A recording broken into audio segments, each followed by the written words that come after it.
Satan is a liar. He is a destroyer, a thief. He brings only deception and death. Satan cannot create life. As with all angels, this power was never gifted. Sin cannot create life either. Sin is an action, a transgression, not a being, and as such, as stated, cannot create life. Only God can create life. Only God created all life, all the beauty in nature, all the splendor, all the wonder. For if there is a design, there must be a designer. To have things made, you have got to have a maker. You can't have a creation without a creator. Show me a building that didn't have a builder. Show me a painting that didn't have a painter. Show me a painting that didn't have a painter. Show me a painting that didn't have a painter. Show me a painting.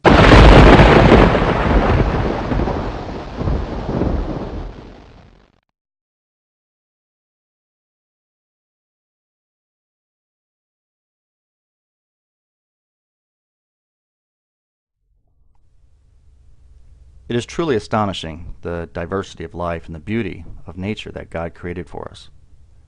God created every living thing, everything that creeps on the land, swims in the sea, and flies in the firmament above us. From the largest of all living things to the smallest bacterium, His designs are flawless. Look at us. Look at the human eye, the complexity of which is so wondrous, so perfectly designed. The intricacy of the cellular tissues and structures of blood vessels, fluids, and muscles, everything working in harmony with each other, allowing us to see the beauty of God's creation, the marvel of His mighty hand. The eye is created with such irreducible complexity, it is truly a revelation into the masterwork of God's awe. God created all of us in His own image and in His likeness. We are individually created by God and loved by Him. You are not a mistake. You are not an accident. You are special to your Creator. You, me, everyone ever conceived. We are all part of God's plan. God told us, "Before I formed you in the womb, I knew you." Every child is precious. Every child is a gift from God. Every child is God's creation, and every child is formed by the hands of God.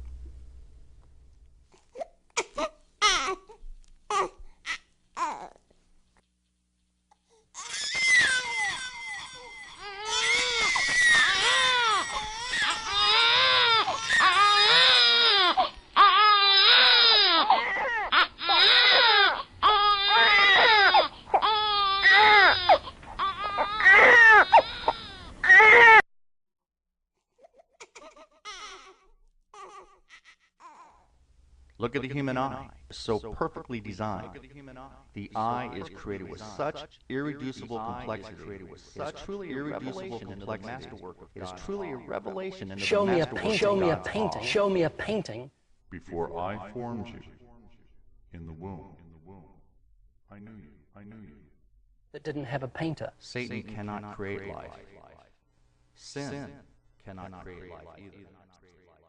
Only God can create life. Only God. To have things made, you've got to have a maker. You can't have a creation without a creator. Mr. Comfort, Ray, if I may, is absolutely correct on his conclusion. If something is made, there has got to be a maker. If there is a creation, there must be a creator. And if there is a painting, there must be a painter. Let's take a look at some of our creators' lesser-known works, some of our painters' paintings he probably would have preferred to have kept in the studio basement.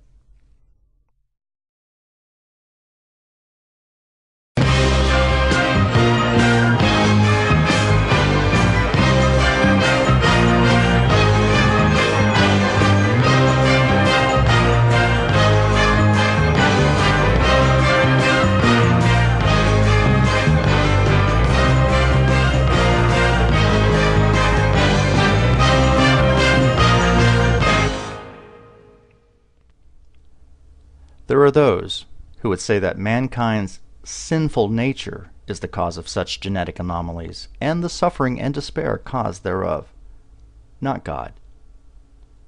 These same people will tell you that because of Adam and Eve's disobedience to God less than 10,000 years ago, we, as their descendants, are subject to an imperfect world created out of ancestral sin, out of original sin. But once again, sin is not a spiritual being. Sin is not an entity. Sin cannot think. Sin cannot create life. Sin cannot manipulate genetic code. Satan, on the other hand, is a spiritual being. Satan can think. Satan is many things and can do many things, but he is not a creator of life. He, in fact, is himself a creation. He cannot animate the inanimate. He cannot bring forth life out of dust. Can he tinker with our chromosomes? Possibly. But only with God's permission, only under God's authority. In other words, we can draw two conclusions from these two possible arguments, these two scenarios.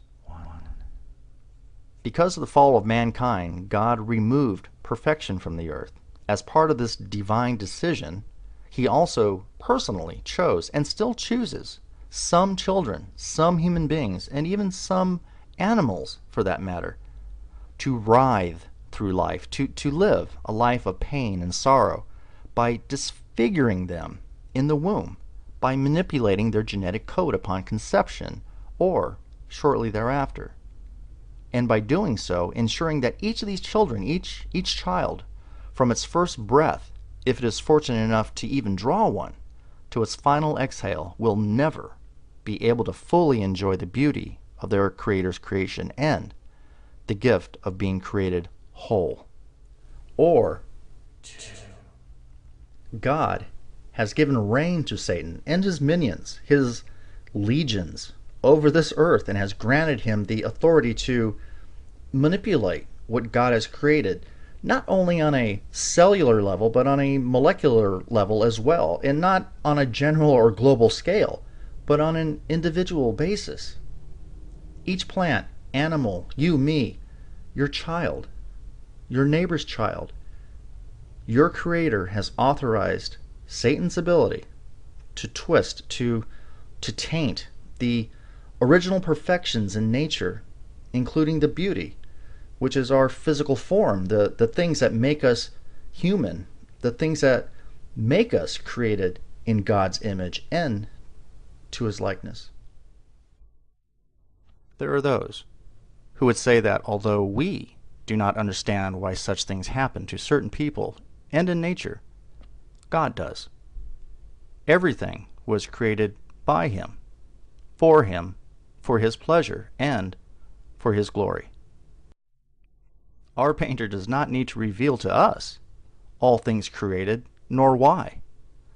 All we need to do is trust in him and know that everything will work out according to his divine plan and to his own ends. In the beginning, God created the heavens and the earth. God is still creator, and God still has this world in his hands. You were conceived in the mind of God before you ever conceived in the womb of your mother. God fashioned you. God shaped you. God made you. When the genes and chromosomes came together, it was not because of some random chance. And if you are not some genetic accident, if you are not some biological mistake, if God created you, God cares for you.